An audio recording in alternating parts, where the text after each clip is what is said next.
एक बात बताइए दिनेश जी, आप लगातार धर्मांतरण के बात जो आ रही थी उसका खंडन करते हैं। अभी कुछ दिन से पता चल रहा है कि जो क्षेत्र के जो लोग हैं जो धर्मांतरण कर चुके हैं उनसे एप्लीकेशन ली जा रही है और लीगल तौर पे धर्मांतरण करवाया जा रहा है। कुछ समाज जो है, समाज के कार्यकर्ता है उनके द्वारा जसपुर ज़िले में, और उनका कहना है कि एक परिवार के जैसे हो जाएगा डिलिस्टिंग, मतलब जिसने धर्म परिवर्तन कर लिया तो फिर उसे एप्लीकेशन लिख लिए है ना कि मैंने धर्म परिवर्तन करा लिया है, उसमें अपना स्पष्टीकरण दे दे उसको, फिर कलेक्ट्रेट के पास जमा करके फिर उसके बाद लीगल प्रोसेस के द्वारा उसको फिर डिलिस्ट कर दिया जाएगा। इस तरीके से दावा किया जा रहा है। इसका क्या असर होगा समाज में?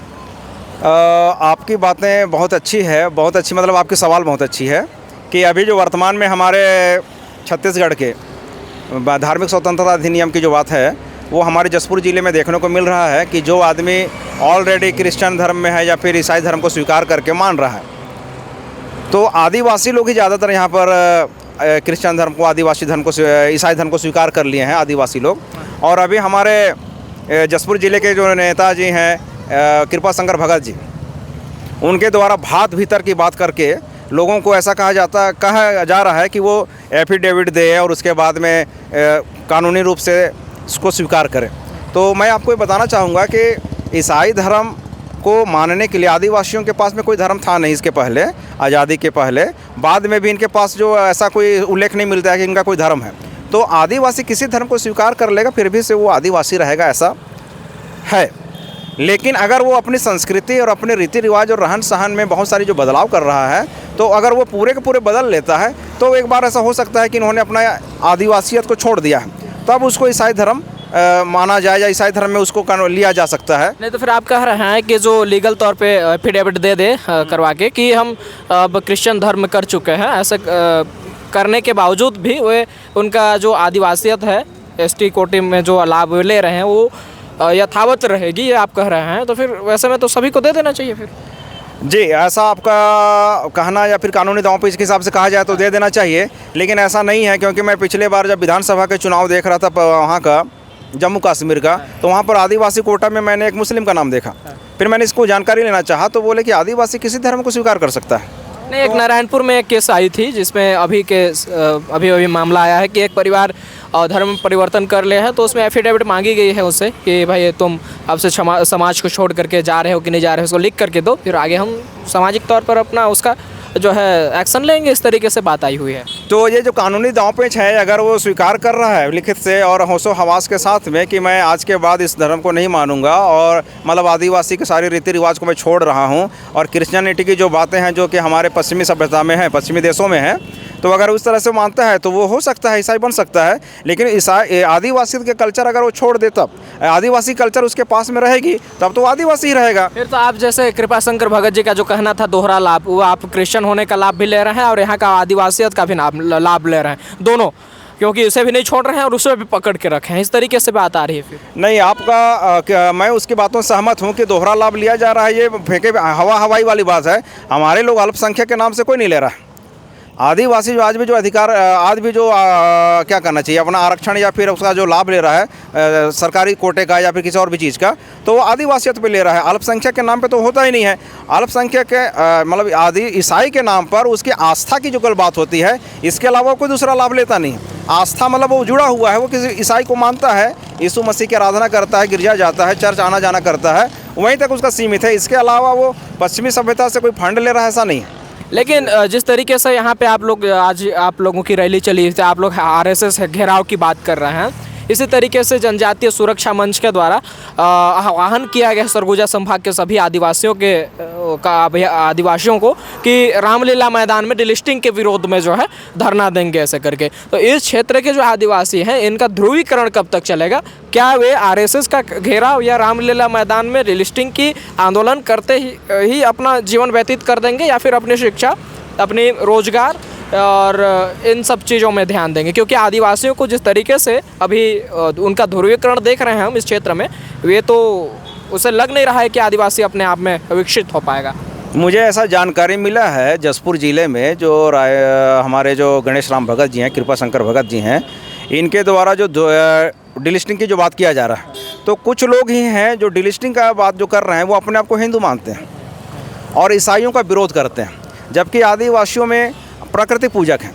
तो जो अपने आप को गैर ईसाई हैं, मतलब जो ईसाई कन्वर्ट नहीं किए हैं, उसको सरना मानना चाहिए, आदिवासी मानना चाहिए, लेकिन वो अपने आप को पहले हिंदू मान रहा है। जो अपने आप को हिंदू मान रहा है, ऐसे ही लोग डिलिस्टिंग का मांग कर रहे हैं। डिलिस्टिंग का मांग करना बहुत ही जायज़ नहीं है, क्योंकि डिलिस्टिंग मांग किसका, आदिवासी तो यहाँ पर ईसाई है नहीं पहली बात। तो डिलिस्टिंग का जो मुद्दा लोग रामलीला मैदान में कर रहे हैं, उनको मैं अपने साथियों को कहना चाहूँगा आपके चैनल के माध्यम से, हमें संविधान कहता है कि आदिवासी हिंदू नहीं है, ये सुप्रीम कोर्ट का जजमेंट कहता है। और सुप्रीम कोर्ट के निर्णय से अगर हम, हमारे जो कुछ साथी हैं जो डिलिस्टिंग का मुद्दा उठा रहे हैं, अगर वो उसको, हमारे दर्शक लोग उनको बड़ा मानते हैं, तो उनका चलना चाहिए देश में। लेकिन देश संविधान से चलता है, सुप्रीम कोर्ट जो होता है उसकी व्याख्या करता है। सुप्रीम कोर्ट ने कहा है कि आदिवासी हिंदू है ही नहीं। तो ये जो लोगों को गुमराह करने का और धार्मिक भावनाओं को लेकर के हिंदू और ईसाई की लड़ाई लड़ाने का मामला है, इसके अलावा कुछ नहीं है। ये तो आप भी कर रहे हैं, क्योंकि जिस तरीके से आरएसएस घेराव की आप लोग बात कर रहे हैं, तो यहाँ के आदिवासियों को, इस क्षेत्र के लोगों को लेकर के आप नागपुर में आरएसएस के मुख्यालय का घेराव करवा रहे हैं। वे लोग जाकर के रामलीला मैदान में धरना देने का आह्वान किया है। तो इस क्षेत्र के लोगों को बाहर लेकर के धरना दिलवाने का काम, उनसे मतलब एक तरीके से भीड़ इकट्ठा करवाने का काम जो किया जा रहा है, ये इस क्षेत्र के लोग के भविष्य के लिए, चूँकि शिक्षा के लिए रोड में उतरना चाहिए और एकता के लिए उतरना चाहिए, रोजगार के लिए उतरना चाहिए, ये ना करके हुए आरएसएस के घेराव करने के लिए, डिलिस्टिंग का मुद्दा के लिए रामलीला मैदान में दूसरे मतलब उस जगह पे जा करके इस तरीके से किया जा रहा है। हमारा सवाल आपसे सीधा है, इस तरीके से का ध्रुवीकरण कब तक आदिवासियों का चलेगा? जी, मैं आपको इस बात का कहना चाहूँगा इस बात के जवाब में कि आपने कहा कि हम भी उसका क्या कर रहे हैं, आदिवासियों को या फिर यहाँ के लोगों को आरएसएस का मुख्यालय में हम महामोर्चा लेकर जा रहे हैं। तो मैं आपको दर्शकों को ये बताना चाहूँगा आपके चैनल के माध्यम से कि भारत देश में इतिहास का जो घोटाला हुआ है, उस इतिहास की सही जानकारी हमारे लोगों को नहीं होने की वजह से आज जो शिक्षा, स्वास्थ्य, रोजगार की जो बात कर रहे हैं, आज़ादी हुए आज हम लोग 79वां साल मना रहे हैं, 15 अगस्त मना लिए, अभी हम लोग 76वां गणतंत्र दिवस मनाएंगे। तो इतने समय में हमारे लोगों के लिए हमारा भारत देश तो लोक कल्याणकारी राज्य की साफ बात करता है। तो लोक कल्याणकारी राज्य में आप लोग 50 साल के दशक में तो बहुत समय था हमारे पास, 50 साल में हमारे लोगों के लिए उन्होंने किया ही क्या है। तो हम आरएसएस के अंदर में ही दोनों जो पार्टियां हैं जिसकी आप बात कर रहे हैं, या फिर आज भाजपा हो या कांग्रेस हो, भाजपा के ऊपर में भी कांग्रेस का आरएसएस का प्रभाव है, कांग्रेस के ऊपर में भी आरएसएस का प्रभाव है। और आरएसएस 1925 से लेकर आज जो अभी 100 साल पूरा होने के उपलक्ष्य में वो जो अपना 100 वर्षगांठ मना रहा है, हम आरएसएस के विरोध में डायरेक्ट नहीं है, क्योंकि उसने हमारे कुछ किया है, हमारे घर का खेती बाड़ी को कुछ किया, ऐसा नहीं है। उनकी जो योजनाएं हैं, सरकार के ऊपर जो उनका जो प्रभाव है, दबाव है, उस दबाव की वजह से आज लोक कल्याणकारी काम जो होना चाहिए था हमारे समाज के लिए, हमारे शिक्षा की बात कर रहे हैं, रोजगार की बात कर रहे हैं, स्वास्थ्य की बात कर रहे हैं, वो तो सारे के सारे खत्म होते जा रहे हैं। तो कहीं ना कहीं पाठ्यक्रम निर्धारण कौन कर रहा है? पाठ्यक्रम निर्धारण करने वाले तो हमारे लोग हैं नहीं। हमारे लोग प्रतिनिधि जो बन के जाते हैं, अगर आप कहेंगे कि आपके लोग यहाँ पे सीएम हैं, आपके लोग यहाँ पे सांसद है, आपका सवाल बनता है। बिल्कुल, ये तो है, दिख भी रहा है। विष्णुदेव साय जी इसी क्षेत्र से आदिवासी मुख्यमंत्री छत्तीसगढ़ से। आपका ये सवाल बनता है और आप ऐसा सवाल कहीं किया जाता है। इसको पूना पैक्ट की बात अगर हमारे लोगों को पता नहीं है, पूना पैक्ट अगर हमारे लोग पढ़ेंगे, जिस संगठन में मैं जुड़ करके पूना पैक्ट को समझा हूँ, पूना पैक्ट में हमारे लिए 4 अधिकार बाबा भीमराव अंबेडकर ने लंदन से ला करके दिया, अंग्रेजों के लड़ कर दिया। उसमें से 2 वोट हमारा छीन लिया गया, जिसमें हमारा पृथक निर्वाचन क्षेत्र एक था और एक 2 बार वोट देने का अधिकार था। पृथक निर्वाचन क्षेत्र आज हमारा होता तो आज 1952 से जो आप प्रतिनिधि की बात कर रहे हैं, 1952 से हमारे सांसद एसटी और एससी के 131 सांसद वहाँ पे जाके बैठते हैं, जो कि बीजेपी के होते हैं या फिर कांग्रेस के होते हैं। अगर हमारा पृथक निर्वाचन क्षेत्र होता तो हमको आज लोक कल्याणकारी राज्य की स्थापना की बात, या फिर हमारे आप जो कर रहे हैं कि सड़क की बात, या फिर रोजगार की बात, स्वास्थ्य की बात, शिक्षा की बात होनी चाहिए, वो हमारे लिए ऑलरेडी मिलता।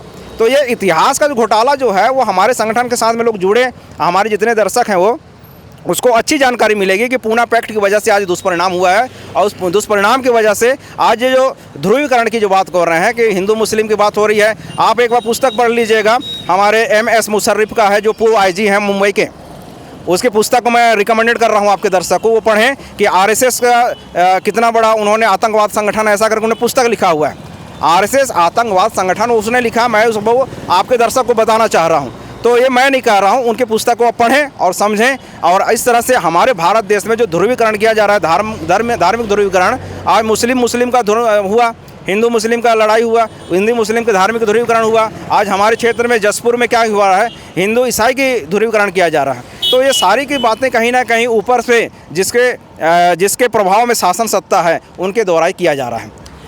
अगर उस जैसे आप बोल रहे हैं पृथक निर्वाचन क्षेत्र की बात कर रहे हैं, तो फिर जो 5वीं अनुसूची क्षेत्र आता है उसमें तो त्रिस्तरीय पंचायत चुनाव भी लागू नहीं होता है, फिर भी इस क्षेत्र में लागू है। उसके लिए आप लोग आवाज़ नहीं उठा रहे हैं, चूँकि देखने को मिला है कि भारत मुक्ति मोर्चा के कुछ लोग भी चुनाव के लिए आगे आते हैं, वे भी चुनाव लड़ते हैं। जी हाँ, भारत मुक्ति मोर्चा के कुछ लोग भी हमारे चुनाव लड़ते हैं उस व्यवस्था में। लेकिन आप जो 5वीं अनुसूची के तहत में यहाँ पे चुनाव तो क्या है कि गैर कानूनी है। लेकिन यहाँ पर जैसा ही 1952 में जो पहला चुनाव हुआ, उस समय में हमारे माननीय वामन मिश्राम जी कहते हैं कि पंडित जवाहरलाल नेहरू ने 60% ब्राह्मणों को टिकटें दी और उसमें से 47% लोग जीत करके आए, और पूरा का पूरा उसने क्या कर लिया, संसद पे कब्जा कर लिया, भारत देश पे कब्जा कर लिया। ऐसा माननीय वामन मिश्राम जी अक्सर कहते हैं। और पूना पैक्ट की वजह से अंबेडकर साहब ने इस बात को कहा था कि जब ये संयुक्त निर्वाचन कर दिया गया, पृथक निर्वाचन क्षेत्र की बात हमको जो मिला था अधिकार, पृथक निर्वाचन क्षेत्र को जब संयुक्त निर्वाचन किया गया मोहनदास करमचंद गांधी जी के दबाव में आकर के, तो पृथक निर्वाचन चीज़ हमारा ख़त्म हुआ और संयुक्त निर्वाचन जब हुआ तो अंबेडकर साहब ने साफ साफ इस बात को लिख कर रखा है। अगर किसी को कोई डाउट है तो अंबेडकर साहब की वॉल्यूम जो है उसकी पुस्तक निकालें, पढ़ें और वहाँ पे कोर्ट क्लेम करें। उन्होंने कहा कि अब हमारे देश में, हमारे मूल निवासी समाज में दलाल और भड़वे पैदा होंगे, वो सही प्रतिनिधित्व नहीं हो पाएंगे। जिस सही प्रतिनिधित्व की बात हमारे लोग करते हैं कि वो आपका विधायक है, आपका सांसद है, ये हमारे प्रतिनिधित्व नहीं है। इसको हमारे माननीय वामन मिश्राम जी बोलते हैं कि नॉमिनेटेड लोग हैं, पहले इनको पार्टी चुनती है, उसके बाद पब्लिक चुनता है। पार्टी जिसको टिकट देती है, पार्टी जिसी को टिकट दे दे, पब्लिक उसके बाद उसको चुनाव करती है। तो सबसे पहले चुनाव करता है पार्टी। तो नॉमिनेट लोग हैं, ना कि ये लोग इलेक्टेड लोग हैं। इस वजह से आपकी सड़क सुरक्षा और रोड और शिक्षा स्वास्थ्य का पोजीशन है, और जिसको धार्मिक ध्रुवीकरण करके मेन मुद्दों से भटकाने का काम किया जा रहा है। इसमें अभी आप शंकराचार्य का मुद्दा भी बीच में चला था, उसके बारे में मुझे ज़्यादा जानकारी नहीं है, लेकिन ऐसा मुद्दा धार्मिक ध्रुवीकरण का पूरे देश में गरमाया हुआ है। तो मैं यही बताना चाहूँगा। बहुत बहुत धन्यवाद आपका। संघर्ष जसपुर का काम रहेगा आप तक उस वास्तविकता को पहुँचाना जो पर्दे के पीछे छुपी हुई है। धन्यवाद।